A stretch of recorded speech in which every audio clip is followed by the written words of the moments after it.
Ladies and gentlemen, this is your final boarding call for the good ship SS Tomorrow.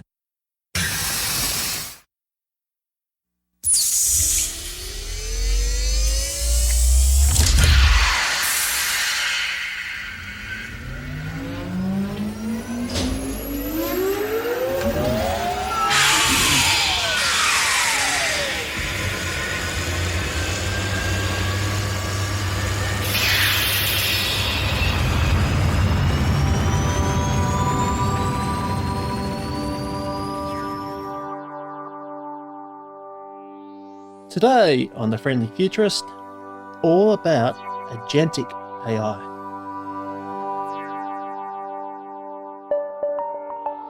And welcome back, and we're talking about the Gartner Hype Cycles, one of the top trends for 2025, which is Agentic AI. Now, you've come across ChatGPT, that's Generative AI. This is a different one. This is getting a whole new being and acting as your agent. Is the simplest way I can think of, but today's guest, Philip Swan from Iridius, is in a better position to explain it than I am. Very fascinating topic, and it shows what's coming up in AI in the next 2 years, because it's very hard to predict how it's going to 10 years, because the space is growing quite quickly. And remember the Wozniak test. Now, so Steve Wozniak, back in 2009, he's the co-founder, one of the co-founders of Apple, said that if a robot can come into your house, walk into the kitchen and make you a cup of coffee, we've known we've hit artificial general intelligence. Very prophetic warning or prophetic visions what's coming up probably in about 2027. So listen out to that. Very fascinating. I really love this chat. And Phil is coming up after the break. We got Philip Swan from Iridius, and Iridius in particular is about Agentic AI. If you're looking at the Gartner Hype Cycle, that's one of the big trends. And Philip, welcome. Thank you very much, Dave. Pleasure to be here. Pleasure's all mine. Now, as with all my guests, can you please give us a quick rundown on your journey so far and start wherever you want to start? Sure. Well, I'm one of 4 co-founders at a company called Iridius.ai, Iridius.ai. And what we do is that we help companies stay ahead of the AI arms race without the risk. We have an AI solution factory that allows companies to build AI solutions that are fully compliant from design and authoring all the way through execution. And my background is I run product and go to market for the company, but my background has been working in the enterprise space virtually my entire career, and started off life working for the government. And then I've done a number of startups selling into the enterprise through my career and been successful at that. And here we are doing it again. And for those who aren't aware or aren't too familiar, what is Iridius's mission and how it's been received to the market so far? That's a great question. So our mission in life is to deliver AI solutions that are good for people and good for the planet. What does that mean when you unpack it? That means they're safe, they're responsible. What does safety mean? Well, it means people don't get hurt, people don't get killed, people don't get maimed. If you're in a manufacturing context, right? Responsible AI in that it adheres to regulations that are in place for good reason, like GDPR in Europe or the EU AI Act in Europe, as an example, which certain states in the US are following suit, like Colorado and Utah. And you have so many laws that are coming out of the woodwork across the globe. How do you stay in touch?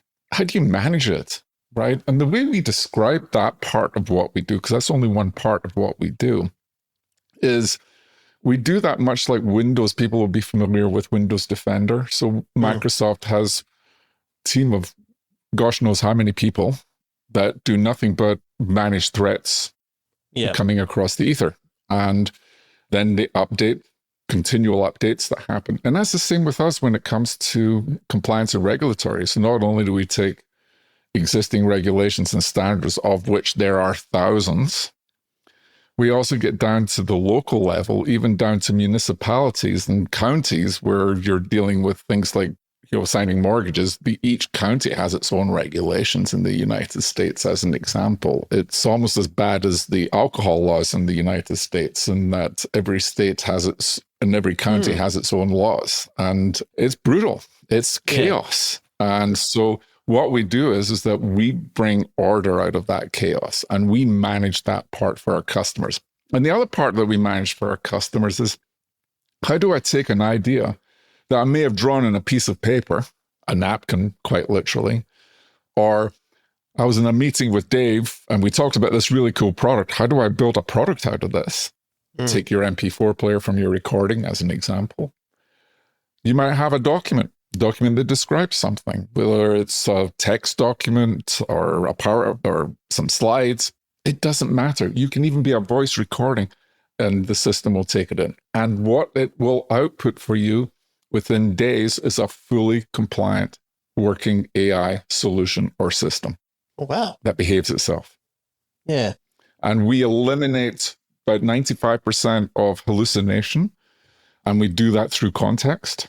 So you can actually trust what the AI is telling you versus people are be familiar with that term AI hallucination, which is where it's like propaganda, is where it presents something as truth, where it doesn't, where it's not truth. Yeah. So actually, speaking of hallucinations, I was playing around with another product which generates video, and it was like a scene when a waitress was serving a guest, and waitress pouring the wine, then headbutted the guest, and the guest just deflated. And I thought, what's going on here? It's like, yeah. So it happens everywhere. Yeah. How do you actually mitigate hallucinations? Because it's very hard for a computer to tell you, say, how to pour a wine or how to tie up your shoelace. So if you don't give it explicit instructions, so the way I describe AI and these large language models to people is, think of them like an exceptionally bright toddler. I mean, really intensely intelligent, right? But unless you give it precise instructions, it will start making stuff up, just like a kid would. Oh, I don't know. Well, I'll just make that up. It's not that it's nefarious. It's just, I want to give you an answer. So if you were to say to an AI, give me the middle point between my head and my toes, what would you say? You would maybe say your belly button, right? As an example, right? But the AI might say, oh, it's your belt. Yeah. Right? We've seen that happen, right? That is actually not the right point, because you didn't give it any context of, is it a body that's clothed? Is it a body that's not clothed? Is it anatomical or not, right? You didn't give it that level of context. And the more context you give AI, the more accurate the response will be. And I'm teaching my wife, and I've got adult sons, so I'm teaching everybody in my family how to use AI properly, to the point now where my wife is absolutely addicted. She's addicted to it now for her work, because I've taught her how to use it appropriately. And so it's about learning. It's about being open to learning, having the courage to make mistakes, and don't worry about it, right? Because you're not putting something into production so it's going to harm somebody. This is for your own use. So just get used to it. Pay attention to it. As a human, you always need to be thinking. And this is a really important part, because if we lose our ability to think because we're trusting the AI to give us all the answers, we are going to become so dumb as a species that won't even, how long will we last as a species as a result of that? So it has to be done with responsibility, right? So responsibility comes down to fairness. It comes down to accountability. It comes down to transparency. And it comes down to explainability. Yeah. And all of that pulls in the ethics and integrity, all of that. So we follow those 4 part of the FATE acronym very, very closely at Iridius. Yeah, absolutely. Now, in case some of the listeners that don't know, what is the difference, say, ChatGPT was a generative AI and what you build is Agentic AI? Yeah, so it's Agentic AI. So generative AI comes from large language models, right? So this is which have really become a thing, started to become real in 2016, maybe a little bit earlier, where the first LLMs were being made available. And really in 2022, where I was actually in Australia when it kicked off, funnily enough. I was in Sydney with my brother, and when GPT launched and all firelight, and I was like, I got to get onto this thing, right? So I was very early on there wasn't even a user interface around it. I was actually coding user interfaces around it. Anyway, that's a whole separate story for another game about me wanting to learn about this thing called OpenAI, which I honestly had not been paying attention to prior to 2020, quite honestly. Yeah.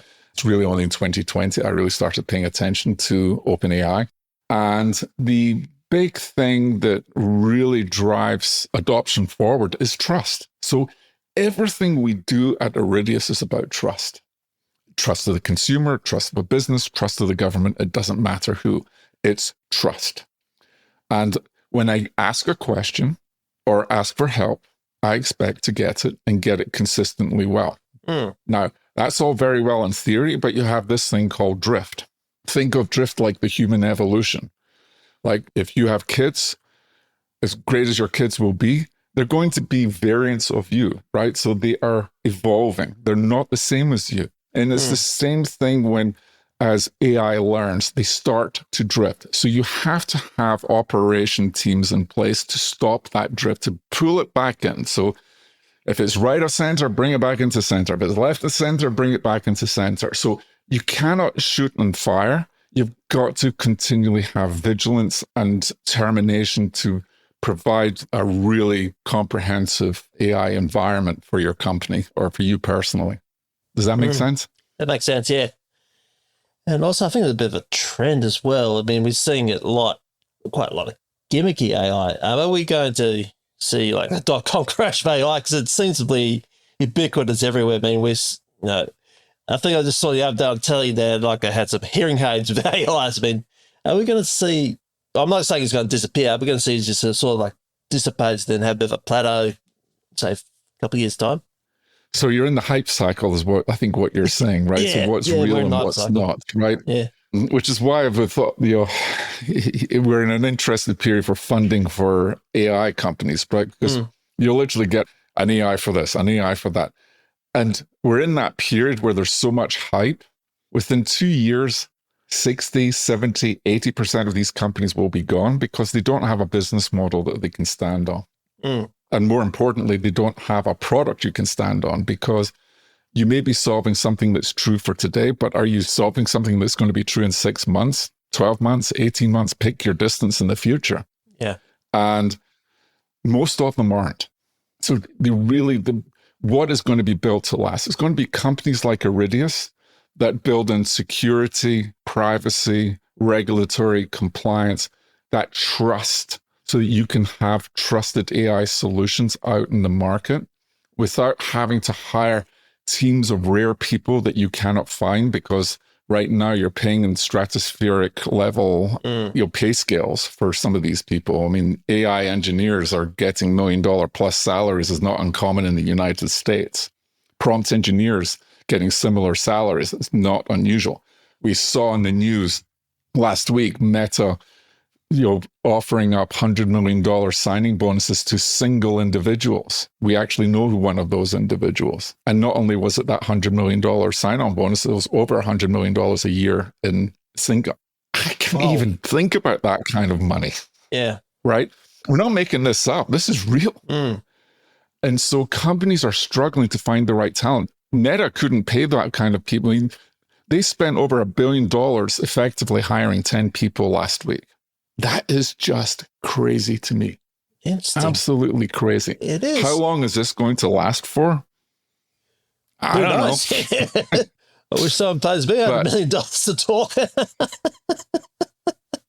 I'm going like, well, they're not knocking down my door to give me $100 million a year. So obviously they've got something that others have. But my point is, we're in this hype mode, right? And it's a race, it's an arms race of sorts, right? And so how do companies stay ahead of that so-called arms race without the risk? And that's where companies like Iridius come into play, because we are that fabric, if you want, that we call it an AI control layer. That's where we sit. And that AI control layer manages both the semantic operations of the system as well as the raw operations of the system, and in terms of privacy and control layer and architectural layer, because people today are talking agentic this and agentic that. And it's back to your original question. What's the difference between Gen AI and agentic AI? Well, the big difference there is agentic AI is autonomous or getting to autonomous AI, which means these agents, which are not big applications. So everybody's thinking about these applications still running sequentially. Yeah. So when you see a lot of these companies with agentic systems, they're using the old paradigm model of sequential systems. A true agentic system is your agents, and it could be millions of them, literally millions of these agents operating in the cloud. And how do you do that without impacting performance, impacting privacy, or impacting security?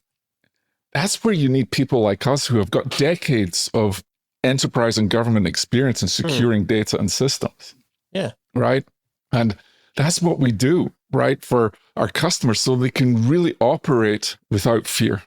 And no, it sounds too good to be true, but we have solved two core problems at Iridius. The first being safe and responsible AI. Safety being people getting hurt, right? People getting harmed, employees getting maimed, employees, worse yet, getting killed. That's one aspect. That's physical harm. And then you've got the psychological harm. Then you've got the list, and you can run the gamut on that. The other part is that responsible AI part, which is all your compliance, your governance. I mean, we're talking documents with, you can be talking hundreds of thousands of pages, and OCR does not cut it. It just does not cut it with these. You can't just say, oh, I'm just going to scan all these documents in and I've got it. No. It needs to be workable by the AI. So we have figured that hard part out. So we can literally take any standard and take the ISO 42001 as an example, right? Anybody in AI knows that standard. That itself is made up and pulls from over 70 different standards. So we're able to take that entire standards and all the 70 other standards, wrap complete context around it, and apply that context to when we're generating the code for the solution to be compliant in at authoring stage. And then we have a monitoring system that will actually monitor for that while it's in execution, just like Windows Defender would, as you're running Windows, or if you're on a Mac, whatever Mac antivirus you're using on there. So very similar approach to that in that regard. Yeah. I'm going to change a little tack here, Phil, and I hope you don't mind it. Because I know I get this question asked a lot. If you're, say, a high school kid and coming up and looking for a career in tech, what would be some of the best advice? So my advice is quite simple. If you do, and this is what I tell my own sons, what are you passionate about? What do you enjoy doing? Don't run into tech just for the sake because you think it's going to earn a bunch of money doing that, because you're not, right? It's not going to happen. Go into tech if you're passionate about tech. And I mean really passionate about it. You eat it, you sleep it, you drink it, right? And it's everything for you. Then do it. Oh, because then you're deeply passionate. You're like, if you're a geek like me, I'm a total geek. I still geek out on programming in C and Unix, believe it or not. So, I mean, I am hardcore. I used to do assembler, right? So it's really important to follow your passion, because if you follow your passion, it's never a job. Yeah, that's right. In case you haven't figured out, I'm deeply passionate about what I do. So it's not a job for me. Do I get tired? Yeah. Do I get bored? Oh, no. No. I never get bored at work. And the beauty of what we're doing right now is just like, it's moving at such a pace that the best that we can do as a startup is hang on. And I'm not talking about hang on to the coattails of the OpenAIs, the Mistrals of the world, the Anthropics of the world, right? Because that's where the action is, right? And so as long as we have a secret weapon there, which is one of our team members. He happens to be the head of OpenAI's developer forum. So we get to see what's coming down the pike as much as he can tell us without violating any NDAs he has with OpenAI. So it at least allows us to stay up. And that's the best anybody can hope to do. You'll never get ahead. Yeah. Staying, just staying on there. But if you're passionate about a career in technology, then I always knew personally that I wanted to get into the business side of things, but I was deeply technical. So I knew I had to get my foundation of programming, being an engineering manager, and going through product and developing product, and then going into sales, which is precisely what I did in sales and marketing, which is now why I'm able to run both product and go to market, because I have that depth of expertise from, I won't say how many decades of doing that, but I've got a few decades under me. I've got a few white hairs here in my beard, right? So, and more importantly, I've got the scars in my back from learning the hard way, because I've always been in forward nascent industries. Like I was in the early days of mobile. I was in the early days of the internet. I was in the early days of AI back in 1980. As an example, we were programming in Lisp back then.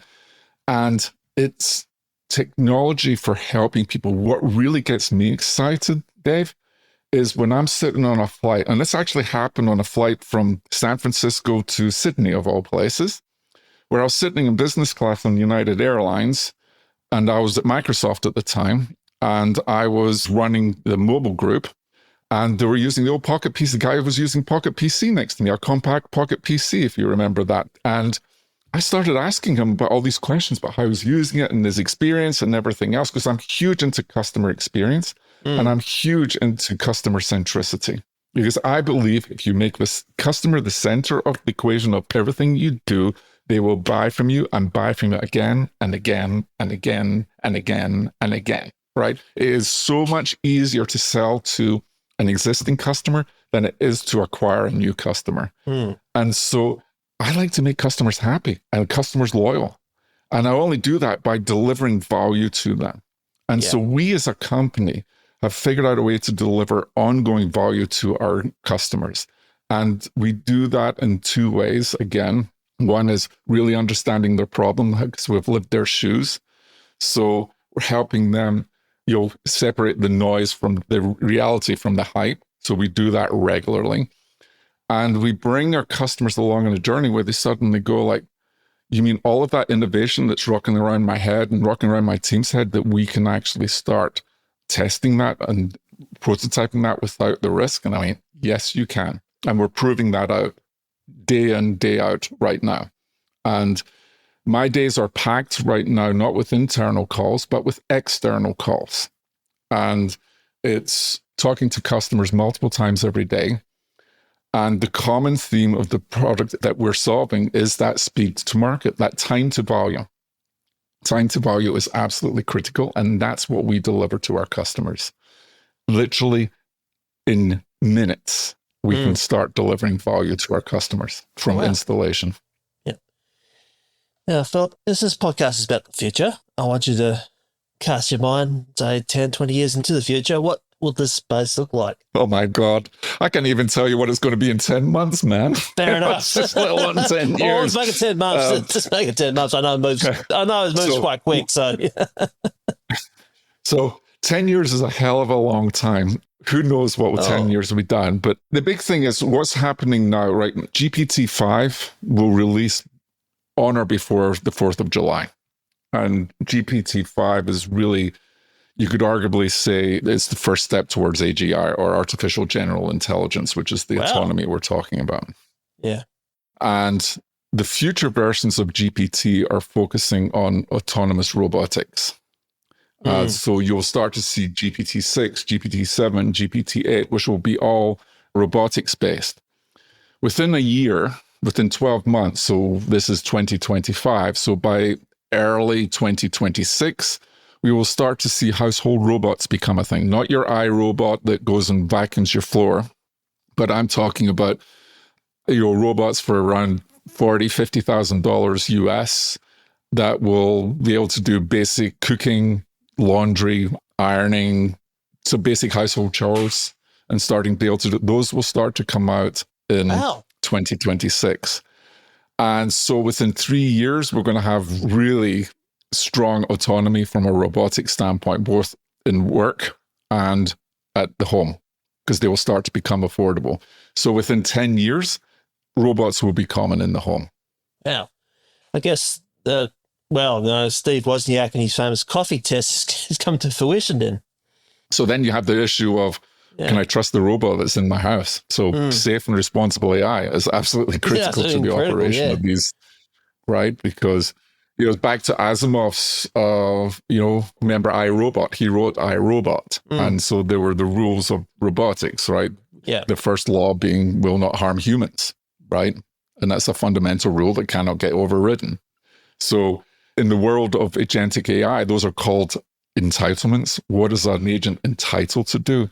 And it's not as simple as saying, well, it's allowed to do something for Dave, but not for something for Philip. Or it's able to do X, Y, and Z, or X, Y, and Z if you're in America, what it could do. It's really a multi-dimensional problem to solve. And we've actually filed some patents around this because it's so complex. And it's about behaviors, it's about permissions, it's about kill switches. Can I kill the robot? Can I kill the agent? Because once this thing launches, and if you don't have the ability to have that big red button, that big red kill switch, you're in for a world of hurt, my friend. Wow. Yes, of course. And so you've got to have all of this taken care of. And we do that in spades within our platform. So that's what allows our customers to deploy AI without the risk, because we factored all of these other risks back. Same thing for security. We've thought about security, not in terms of the old paradigms around security. Agentic AI has broken every model that you can think of from a cybersecurity perspective. And so we've factored all of that into our solution, as well as privacy. So security, privacy, reliability. What happens, because even in agentic systems will crash. Well, what happens if they crash?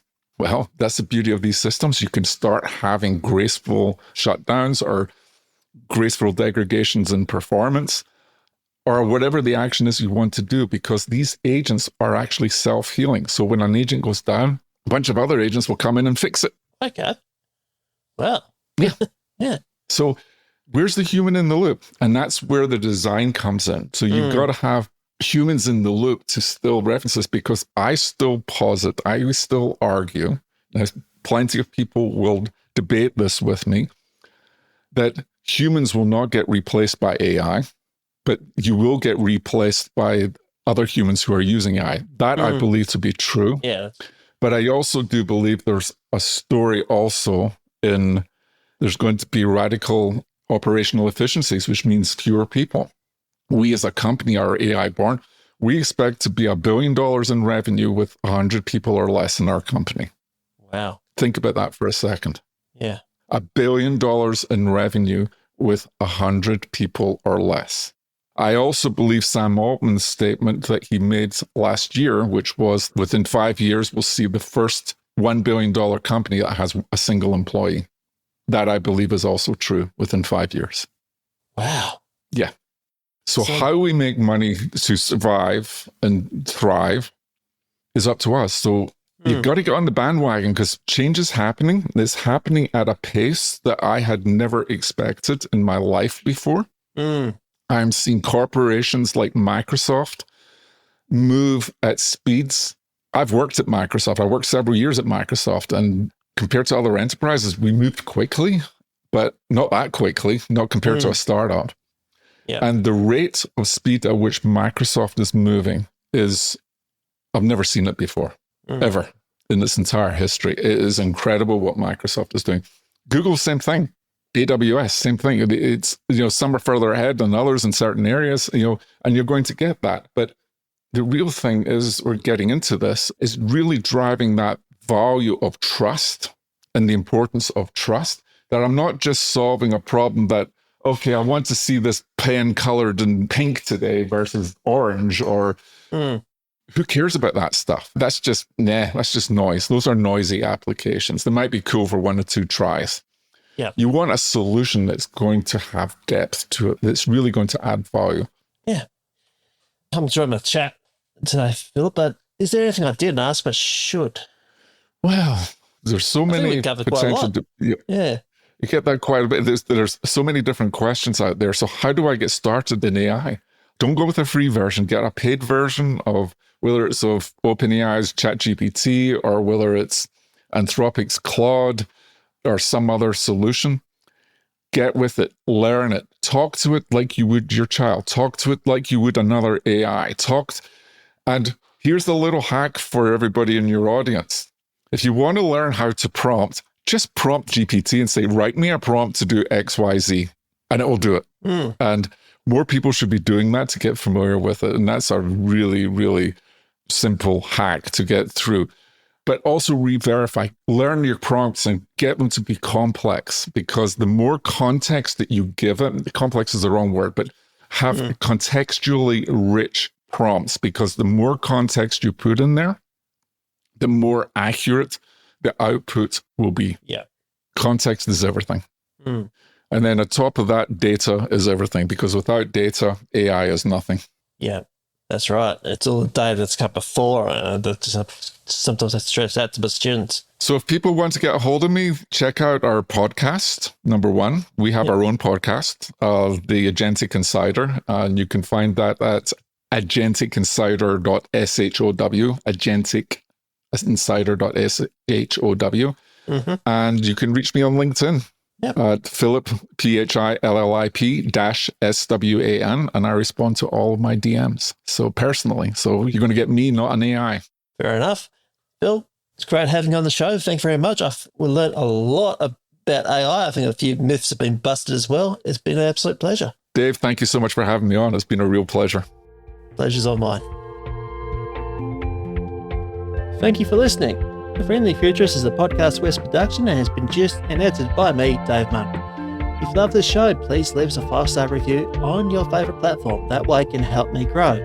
Until next time, friends, remember to stay curious, and the future is user-friendly.